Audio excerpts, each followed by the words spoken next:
We're going to bring in Nusrat Chowdhury, an Associate Professor of Anthropology at Amherst College. Nusrat, good to speak to you again. When you and I spoke on Monday, there was a lot of excitement by many in the country that change was on its way. But an interim government now really needs to get down to the fine details of running the country and holding elections fairly soon. What do you make of what's happened over the last few days? It's a heady mix of excitement and uncertainty. But I would like to also stress the fact that some of the media outlets, global media outlets, some from South Asia, some of the regional media outlets have been trying to reduce what happened in Bangladesh to either some kind of a conspiracy or kind of predicting that it means that Bangladesh is now going to become Afghanistan. So I kind of just wanted to put it out there that this narrative needs to be challenged. I think it would be a grave mistake to think that what the students did on the streets, defying police violence, the parents who supported them, their teachers and professors who came down on the streets to protect them, geopolitics was the last thing on their mind.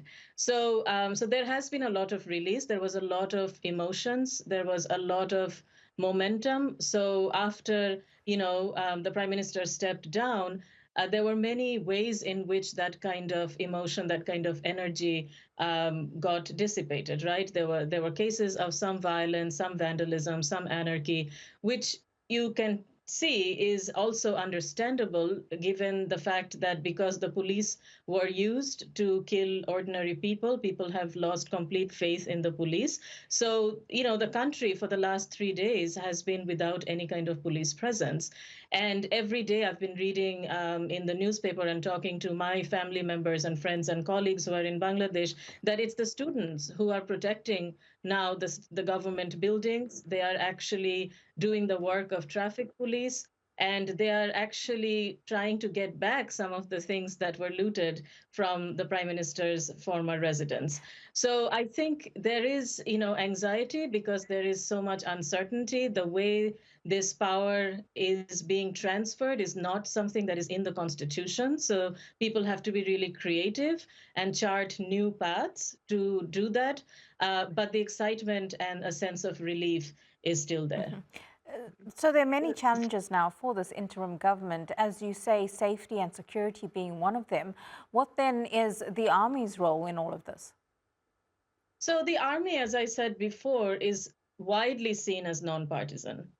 Although there is a history of army coups in this part of the world, this time I think the army, given how much the police had become vilified, have become, public enemy number one, the military is really taking a different step. They're really trying to portray themselves as being on the side of the people and to protect people's lives and property, but not kind of stand in the way of the people. And I think some of the looting and the pilfering and vandalism that we have seen actually had to do with the fact that the military at that very emotional moment didn't want to stand between the people and whatever they were angry against.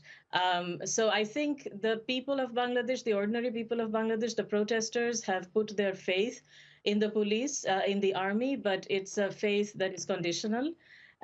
They would really like the army to oversee a peaceful transfer of power. And the student protesters, two of whom are actually in the new interim government, which is kind of unprecedented in the history of Bangladesh, have repeatedly said that they do not want a military led government. And that's why they had chosen Dr. Mohammed Yunus. Certainly is a brand new chapter for Bangladesh. So many unprecedented things taking place. Nusrat Chowdhury, as always, good to get your view. Thank you very much. Thank you.